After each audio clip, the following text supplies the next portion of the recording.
বাইরে ঝড় উঠেছে গো। ও মলজা, তুমি ঘুমাচ্ছ নাকি? এই চোখটা একটু লেগে গেছিল। সব ধুলোগুলো ঘরে ঢুকে গেল তো। যা যা খেদি, তাড়াতাড়ি ছাদে যা, জামা কাপড়গুলো মেলা আছে, তুলে নিয়ে আয় তো। কাপড় তোলার সময় খেদি গজগজ করতে করতে বলল, জানা ঝড় আসবে, তাও যে কেন কাপড়গুলো ছাদে মিলেছে কে জানে বাপু। কোথায় কাজ ভাঙলো না? ও খেদি, ওপরে যা তো মা, মনে হয় চিলেকোটা ঘরের কাঁচটা ভাঙলো।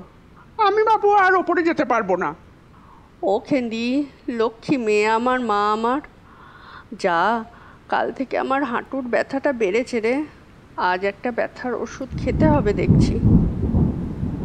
খেন্দি ওপরে চিলেকোটা ঘর থেকে ঘুরে এসে জানালো যে সব ঠিকই আছে, তবে তাতেও বৌদির দুশ্চিন্তা পুরোপুরি দূর হলো না।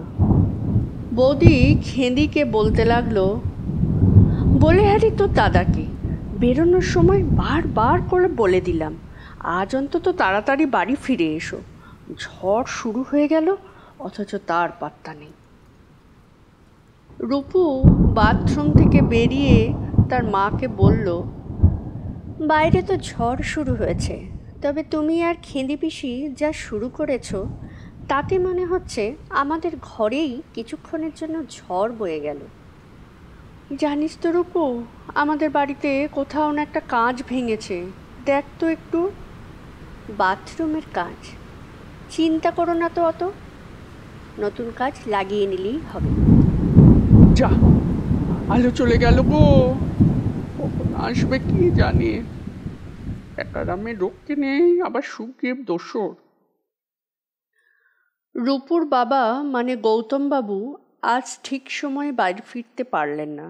সময় মতনই আটাকল থেকে বেরিয়ে পড়েছিলেন, কিন্তু যে পথ দিয়ে তিনি রোজ যাতায়াত করেন সেটা গত 2 দিন হলো বকুলতলার কাছে মাঝ বরাবর কাটা হয়েছে।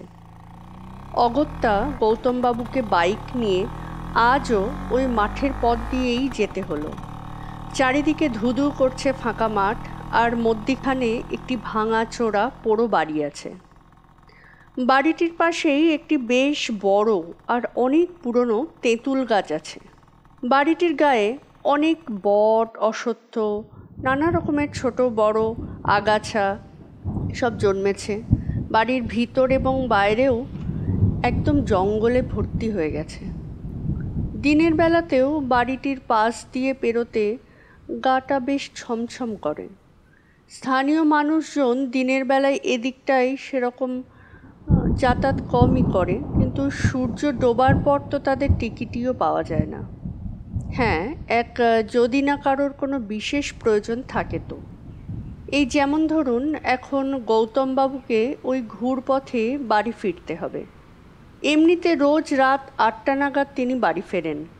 ছোট মফস্বল শহর, তার একেবারে শেষ প্রান্তে গৌতম সমাদ্দারের আটাকলটি। আজ সকাল থেকেই মেঘলা করেছিল, আর মাঝে মাঝেই হাওয়া দিচ্ছিল। বেলা তখন 3:30 হবে। ঝড়টি উঠল। কিছুক্ষণ আগে থেকেই আকাশে কালো মেঘে ছেয়ে গেছিল। তারপর হঠাৎ করেই দমকা হাওয়া দিয়েই ঝড়টি শুরু হলো।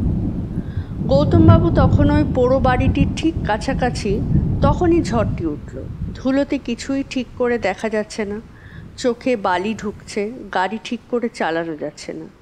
আর একটু হলেই তো বাইকটা নিয়ে তিনি উল্টে পড়তেন। না, এইভাবে তো যাওয়া যাবে না। কোথায় দাঁড়াবে? এরকমটাই ভাবতে ভাবতে পোড়ো বাড়িটি তার নজরে এলো। যদিও মনটা একবার ছ্যাত করে উঠল, কিন্তু পরক্ষণেই ভাবলেন যে এই দুর্যোগে একটা আস্তানার দরকার। ঝড়ের মধ্যে ফাঁকা মাঠে তো আর কোথাও দাঁড়ানো যায় না। কিছুক্ষণের মধ্যেই তো আবার বৃষ্টিও শুরু হবে। রূপু অনেকক্ষণ ধরেই তার বাবাকে মোবাইলে চেষ্টা করছে, কিন্তু খালি বলছে নট রিচেবল। আবার এদিকে এতক্ষণে বৃষ্টিও শুরু হয়ে গেছে মুষলধারে।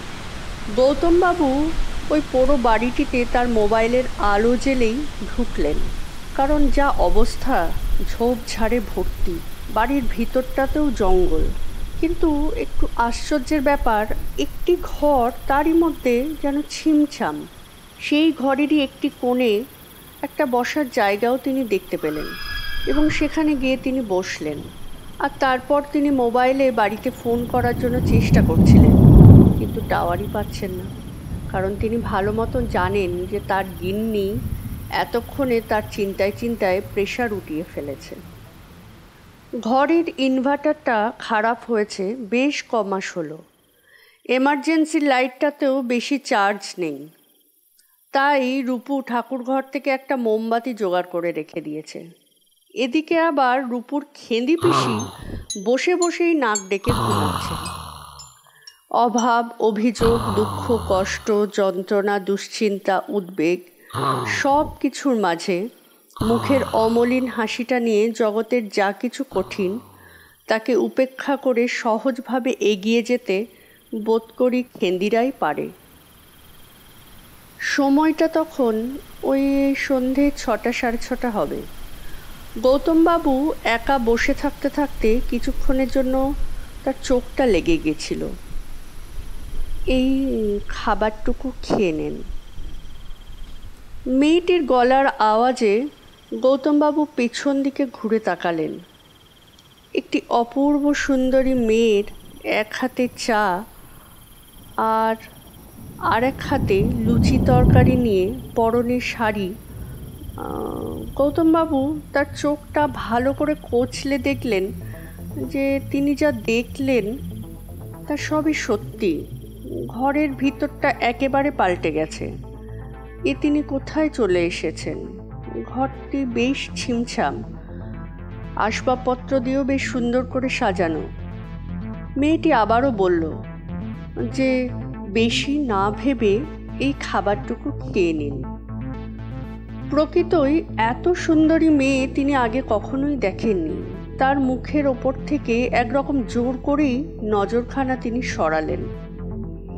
মেয়েটির গলার আওয়াজখানাও বেশ মায়াবী। গৌতমবাবু উঠে বাইরে যাবার জন্য কয়েক পা এগোতেই মেয়েটি পিছন থেকে ডাক দিল। ভারী অদ্ভুত একটি ব্যাপার ঘটছে। এই মেয়েটি যখনই কথা বলছে বা গৌতমবাবু তার দিকে তাকাচ্ছেন, তখন একটি অমোঘ আকর্ষণ অনুভব করছেন। যেন মনে হচ্ছে তিনি বশীভূত হচ্ছেন। আবারও সেটা কিছুক্ষণের জন্য কেটেও যাচ্ছে। এইভাবে কিছুক্ষণ চলার পর গৌতমবাবুকে মেয়েটি যখন কিছুতেই খাবার খাওয়ার জন্য রাজি করাতে পারল না, তখন তিনি তাকে বেশ হুঙ্কার দিয়ে পিছন থেকে ডাক দিল। আর যেই গৌতমবাবু পিছন ঘুরে দেখলেন এ কে? সেই মেয়েটি নাকি অন্য কেউ? কি ভয়ঙ্কর তার রূপ! শরীরের অর্ধেক অংশটি নেই, চোখ দুখানি রক্তের ন্যায় টকটকে লাল, মুখ দিয়ে রক্ত ঝরছে, চুলগুলি উস্কো খুস্কো। বাড়িটিও পূর্বাবস্থায় ফিরে এসছে। রাত তখন 10টা সাড়ে 10টা হবে। গৌতমবাবুর মোবাইল থেকে একজন অপরিচিত ভদ্রলোক রূপুকে ফোন করে জানায় যে গৌতমবাবুকে মাঠের মধ্যিখান থেকে অচৈতন্য অবস্থায় পাওয়া গেছে আর তাকে তারা এখনই বাড়ি নিয়ে যাচ্ছে, যদিও তিনি আগের থেকে অনেকটাই ভালো আছেন। সে যাত্রায় গৌতমবাবু তার গুরুদেবের দেওয়া এক তাবিজের জোরে পিশাচিনীর খপ্পর থেকে জীবিত ফিরে এসেছিলেন। অনেক কাল আগে এক তান্ত্রিক ও তার মেয়ে এই বাড়িটিতে থাকত। তন্ত্র সাধনার কাজে তার মেয়ে তাকে সাহায্য করত। কিন্তু একদিন তান্ত্রিক তার তন্ত্র সাধনায় সিদ্ধিলাভের উদ্দেশ্যে মেয়েটিকে কিছু না বলেই তাকে বশ করে তাকে বলি দিয়েছিলেন। আর মৃত্যুর পর অবশ্য সেই পিশাচিনী তার বাবাকে হত্যা করে প্রতিশোধ নেয়।